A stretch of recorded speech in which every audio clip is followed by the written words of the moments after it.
Hi everyone, this video will show with you gameplay from Valor Mortis. This is a playtest from the pre-alpha version of the game, so it doesn't represent the final version of the game. This is a first-person Souls-like game, and I know what you're thinking. You know what I was thinking, what Souls-like game in first person? This one actually designed so well for first person, and I'm going to explain to you, of course, as we go. It's also really beautiful, support ray tracing, FSR, NVIDIA, DLSS, frame generation. I'm going to start with the highest graphic settings with ray tracing on. And pay attention to the theme of the game, straight from the beginning. Soldier, scrub the bloody muck from your eyes.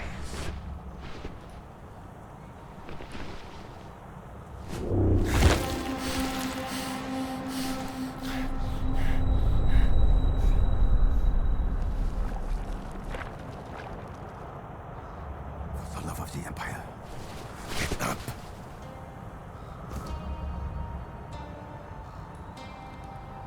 So, by the way, the gameplay is from the first time I actually playing and just commenting over it.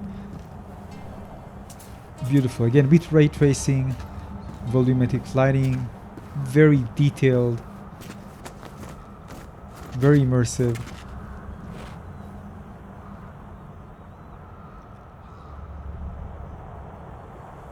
Just gonna skip a bit because I was waiting for several minutes because I was waiting for a phone call.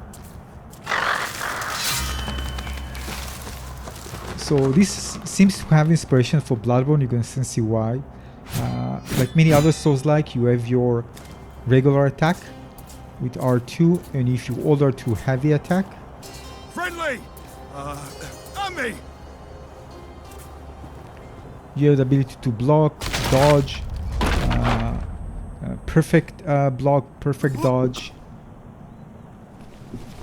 You can stagger enemy, even bosses, which is required here for first person.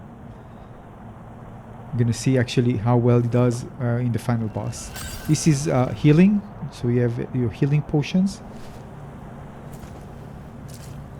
You see the purple there? This is for using for your mutation abilities. You're gonna unlock later on. The red is the red bar. The right side you can see how much resources you have. This is for upgrading.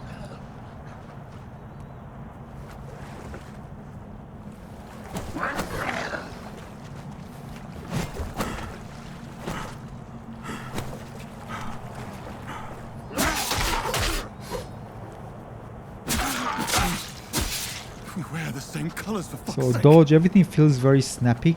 Also the movement is relatively fast, which is by the way good for in combat, especially in combat and in bosses. So again, we're playing first person perspective, so they need to adjust certain things to actually fit this, and it's designed very well in my opinion based on my experience so far with the playtest, the alpha, pre-alpha. You can also backstab.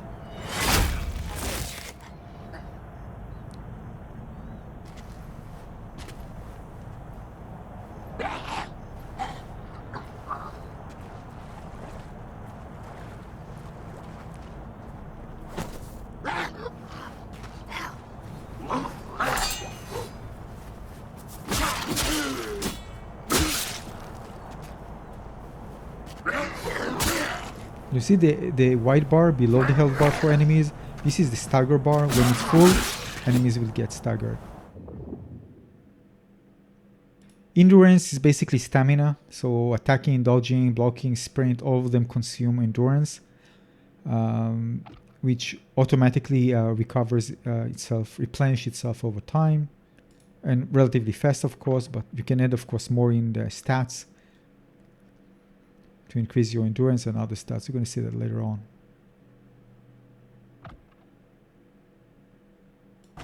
By the way, the UI is minimalistic, so really makes the game immersive. This is again lore item. The Eternal God. A name to last. Makes one wonder. What cargo is worth more than a man's life? Your efforts do not go unnoticed. I see you. All of you. Each and every one. So very detailed environment. And only Particle together. effects, volumetric lighting. Again, this is with ray tracing. It looks incredible.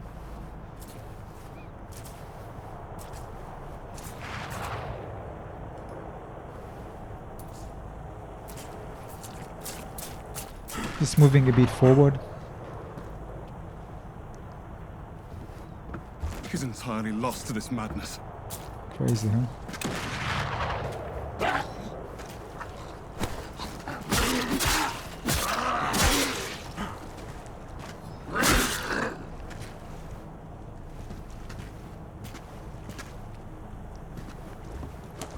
There's also option to jump in this game. You can lock on enemies. Same as many other Souls-likes.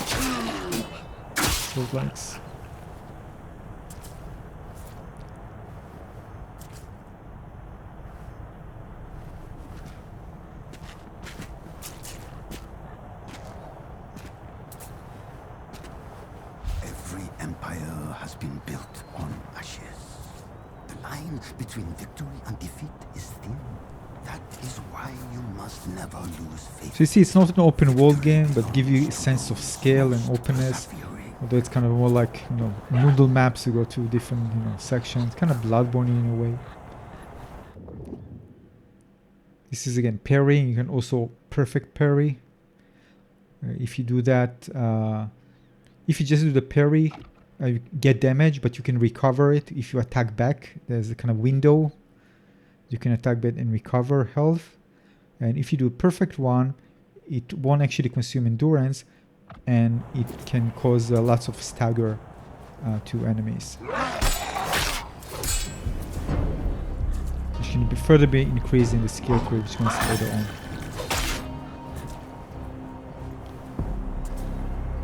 This is something you need to get used to, the distance of the weapons in first-person perspective. Doesn't take long.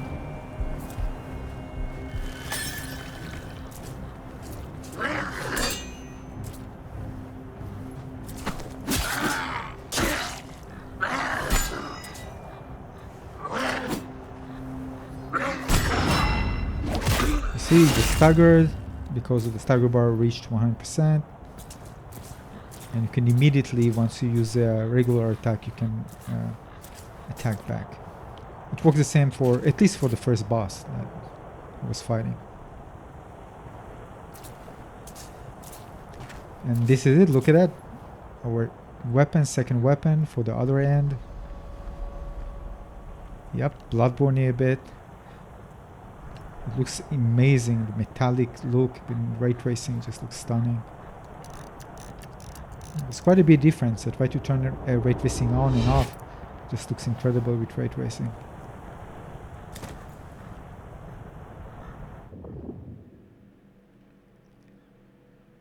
So this can be used for different things. For the environment, as you can see here, which you're going to use shortly. There's some weak points for enemies, which you can use. And yeah, and can deal massive damage also to bosses in weak points. Yeah, so really cool. And you can just shoot to deal damage, but you know, depends. Against the boss, for example, the first boss, it didn't deal lots of damage. It was more into just shooting the weak points. Once you shoot the weak points, you're going to deal lots of damage. No such thing as stray bullet. All is written. Pierre couldn't even fucking read. That. So moving a bit forward, you can see shooting at the weak point. You can clearly see it's kind of orangey. So it's massive damage if you hit that. Now something I didn't expect, you can actually jump, kind of you know, freeze, and it's actually done well. It doesn't feel disconnected. This is something sometimes you don't expect to see, even in first person, but it works well. And of course you have the checkpoints where you can rest. Alright, and again, enemies will respawn. You can upgrade here. You can also travel. And it will also replenish your health. And your, the purple bar, forgot the name, it's kind of complicated name. Which is used for executing mutation skills. Now we also take a look at the skill tree. Which, again, if you want to move to the skill tree to the right side, you need to finish put points in the vertical line. You're going to see it in a moment.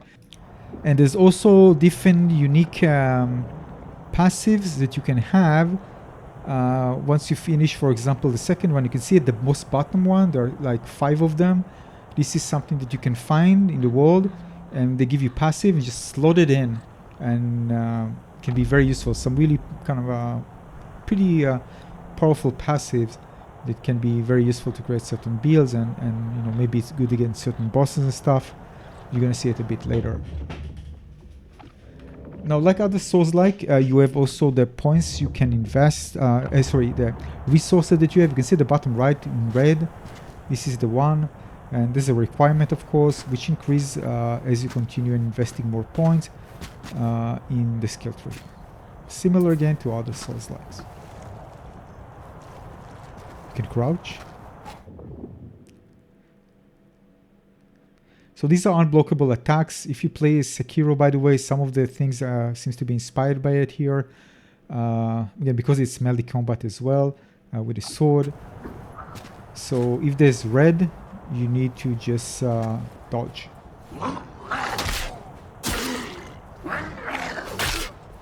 Unless I mean, otherwise you're gonna get hit. Yeah, that's, I don't know what I did there. And you are dead.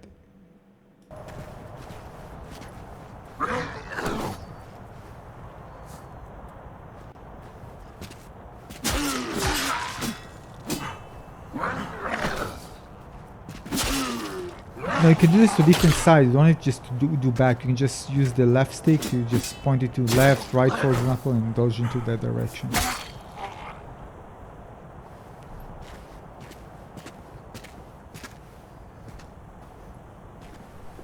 In this case, there's an area that I shouldn't go. I can't swim. If you went inside, it's just going to take you out. A bit of exploration also reveals items.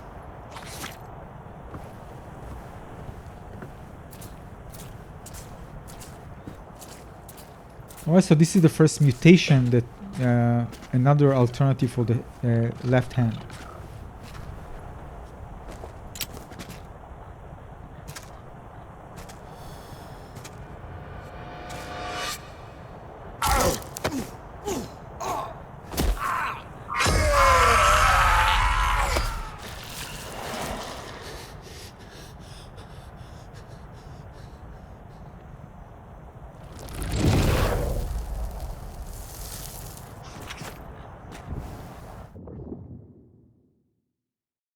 So this is good again for several enemies, kind of firing a cone, damage over time, can burn enemies, and also good against, not against, but with certain obstacles that otherwise you cannot pass through if you don't have this ability. But of course you're going to unlock it, so we can actually move on here to the next section.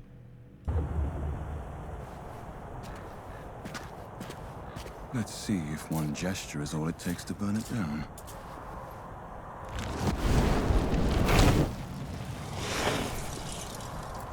I shall lead you towards the most fertile lands on Earth.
As you can see, this damage over time.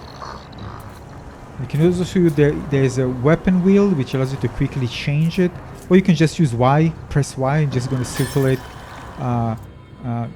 them, or you can open the quick wheel because there are plenty of them. So if you have lots of them, just pressing to change them, because it will take time. So this is a way to just go back quickly to the one that you want to choose if you have many of them. Hold the line! You fucking rats! Freedom comes at a price!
Grenadiers, with me!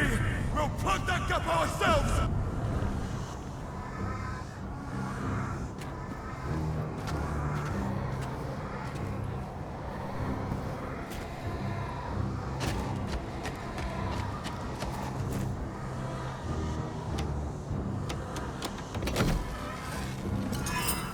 Now this item, Volatile End, is the item that I mentioned that you can actually slot it in and it gives you something.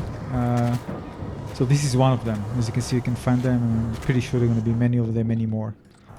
Just skipping a bit, I got to the place where I got another healing. So this is another basically flask. So now I have 4 flasks in total. Once I rest, of course, I'm going to I replenish them. still hold on to that belief, yes. I do hope you are not a thief. Is that meant to be an insult? An insult? No. This is no place for... It is a simple warning. Do not meddle with my work. Especially when you have already seen its benefit. The light in those lanterns. It is of my own design. I have 1,000 questions. This is no time for... You have the look of a man in a rush. Some things we abandon are best left to rot. My advice, soldier? Your commander is your best hope. Find him. Soldiers should stick together. Before you march on, rest a moment. The lantern's glow offers a brief respite. Be wary on the road ahead.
The world looks very immersive, very atmospheric, as I like it.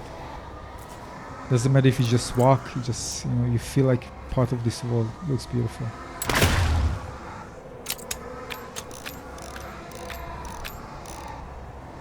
Cool reloading.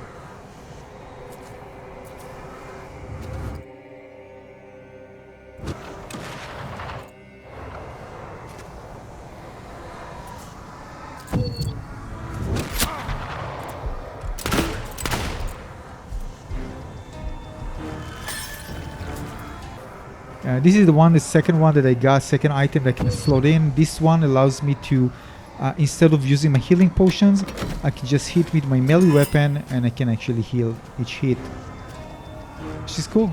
Straight from the beginning. But again, things might change. Again, this is just a pre-alpha demo version, so nonetheless. Textures, by the way, as you can see, looks really good. But again, this is running on the highest graphic settings.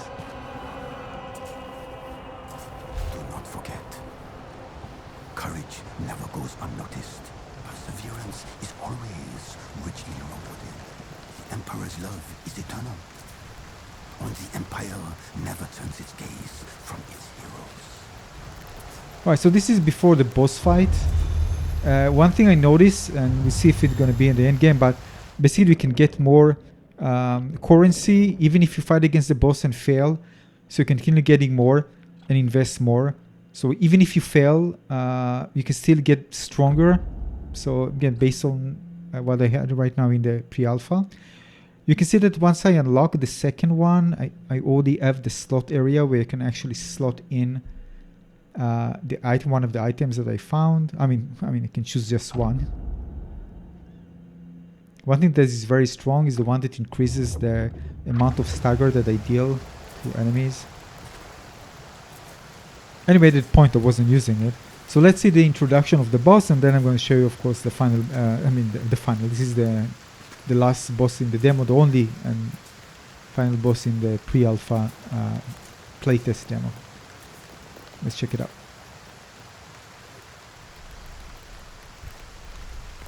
Anyone? Is anyone?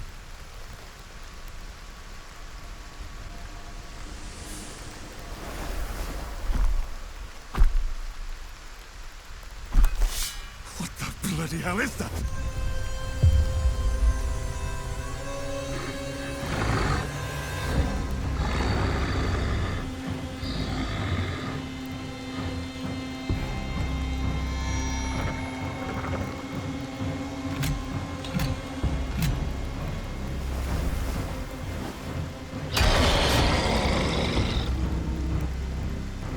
Or not for the fight that I actually was able to eliminate it.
Yeah, and basically that's the end of the pre-alpha demo, and I really enjoyed it.